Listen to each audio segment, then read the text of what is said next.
Hi! I'm the advertising manager here at Epic Games. It's a program file! I wonder what would happen if I just clicked on it.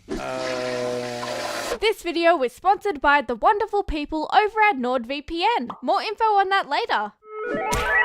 Oh. I am so glad that I am able to stand here in this small sunny room with a lemonade that I'll never drink, speaking with you all today. Actually, you know what? This story needs a darker tone. A little dramatic, sure, but if things had gone different recently, my entire channel could have been compromised. Or worse, I could have lost access to everything I own, including my bank account. This could have been so serious. To clear things up, I almost got completely fooled by an email scammer. To be fair though, their tactics were very new to me. I'd never seen anything so specifically targeted, so right from the beginning my guard was down. I was kicking back on a weekend afternoon, enjoying a snack, when I received a notification. Oh, what's this? Hello, dear Jelly Jess. Oh wow, no way! It was Epic Games. Like, you know, Fortnite. I'm the advertising manager here at Epic Games. Here's proof. Check this out. Anyway, our new application, MetaHuman Creator, is in the works, and we'd love to collaborate with you on some delectable promotional content to post on your channel. Honestly, I'd never heard of this before, so I made sure to check out what the game was all about in the form of YouTube previews. It looked pretty impressive. I'll be sending you the beta version of the game, which will allow you to create some entertaining content for the review. I was on board. Excited, I did a quick check to see what email address sent this to me, in case it was just a random Gmail account or something, but no, it said @MetaHuman at the end of it. At a glance, I was satisfied. This was my first big mistake. It should have said something less weirdly specific. I confirmed with the nice man I'm really nice, trust me. that I was interested and available to begin working on this promotion ASAP. I swapped my WhatsApp details with them, which luckily I had a typo in my phone number so they weren't given my real contact just by a stroke of luck. However, even attempting to give them my phone number was another big mistake. I mistakenly gave them the wrong phone number, so we continued our conversation over email. This is where things get interesting. I gave them a price and an estimated completion date, and there was absolutely no pushback whatsoever. Has any brand ever accepted an asking price and a deadline without even attempting to negotiate? Usually they have a campaign running and therefore have their own deadlines to meet. This was the first noticeable red flag. Then they sent over several links, one of them being the demo version for the upcoming game. The other being an example video of the promo they'd like me to create for them. I downloaded only the example video to begin with, which in its title had a file extension MP4, a common video type. When downloaded to my desktop, it had an unfamiliar icon for a typical video file. At this point, I didn't have any real doubts about this opportunity, but the odd-looking file was the next red flag. I wonder what would happen if I just clicked on it. With tense hesitation, I hovered my mouse over it. The preview information says that the file type wasn't actually an MP4, but rather a screensaver file type disguised as an MP4. Luckily, I didn't shrug this off though and impulsively double-clicked to view it. Instead, I turned to Google, trying to find a way to convert it to a normal video file so I didn't have to open this obscure video type. What I found made my heart sink into my chest. It said that converting the file is impossible because the screensaver file is technically a type of executable file, similar to an exe file. In other words, it's a program file.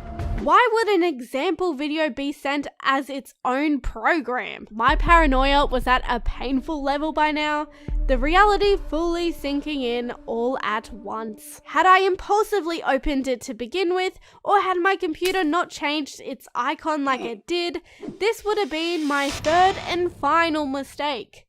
it would have been all over. Instead of blocking them and distancing myself suddenly, I decided to keep my cool and email them back. On the off chance that this was still a real sponsorship, I requested the example video from them again, but in the MP4 format it was disguised as, or better yet, a link to view it unlisted on YouTube or Vimeo. Surely, if it was just a video example, this would be easily possible. The response? A false explanation as to why it's different, because it's locked, along with the instructions to just double click it. Like honestly, it's not that hard, bro. Just tap tap, come on. It's easy. Just do it. Another giant red flag. Oh god, oh god, ah! I asked about a contract as I didn't see any mention of one prior, and to my surprise, they were totally okay with the idea.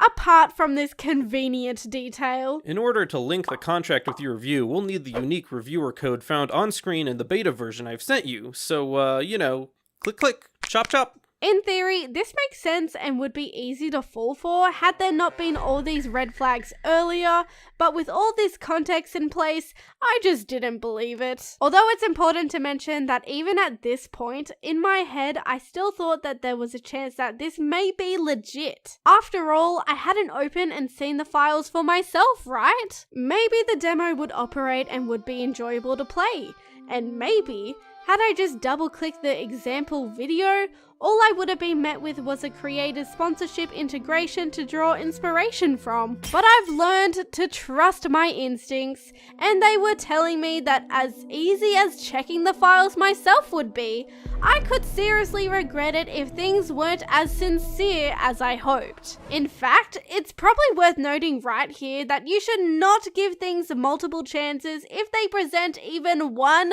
red flag. After the first sus moment, I should have dipped. I did some more research, looking around for safe ways to scan files for malicious content, or a safe space separate from my computer where I could open the files and reveal what's inside. I have antivirus software installed, of course, but I didn't get any pop-ups saying I downloaded suspicious files.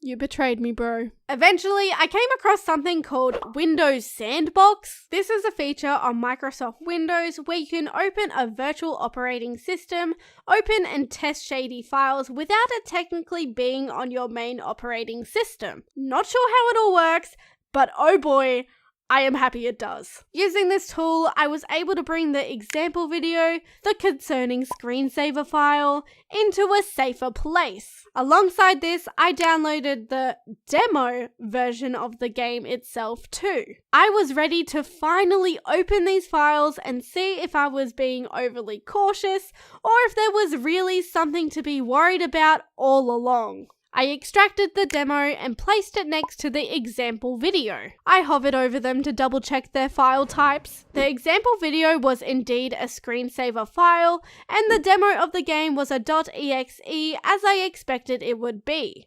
But then I noticed something. This was meant to be a short video showing a sponsorship example.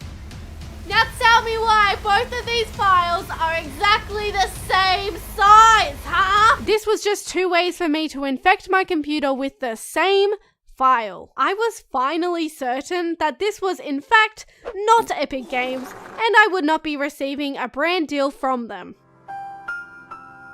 Obviously, out of curiosity and confidence knowing my computer was safe, I double-clicked the first file.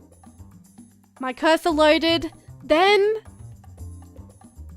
nothing happened. I tried the second file, same thing. My guess is that once these files are opened, the dangerous content within would be released and begin collecting data and infecting your computer in ways I don't even want to imagine. I closed the sandbox and with it, all traces of these files were destroyed. I say I was certain, but in reality, I needed some sort of closure. Something from the source. I wrote back to them, keeping the facade of blind belief. I did what no creator should ever do when trying to land a brand deal. I asked to increase the payment after everything was decided and in the works. Hahaha, you know who I asked for? Yeah, well that's not good enough anymore. Can I please have twice the amount, please and thank you? If this really was a legit opportunity, it's safe to say that it was flushed down the drain by now. In my head, their response would give me the closure I was looking for. If they said yes without any hesitation, I would know it was fake. I wasn't sure what I would do if they pushed back the idea. I didn't really think about that. But I was sure this wouldn't occur based on my experiences so far. An hour later, I got a reply back. And wow, this gave me all the confirmation I needed. Hi Jess, no problemo. We have an unlimited budget for this opportunity. An unlimited budget? How was that possible? But more importantly, why would a brand tell the creator that? Yep, get in the toilet. I am so grateful that my instincts kicked in right at the most crucial moment. I was literally 2 finger taps away from unleashing whatever hell was contained inside these files.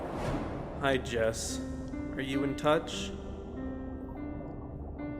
To this day, I have no idea what they really were, but it's clear to me that they were nothing good and I'm better off not knowing.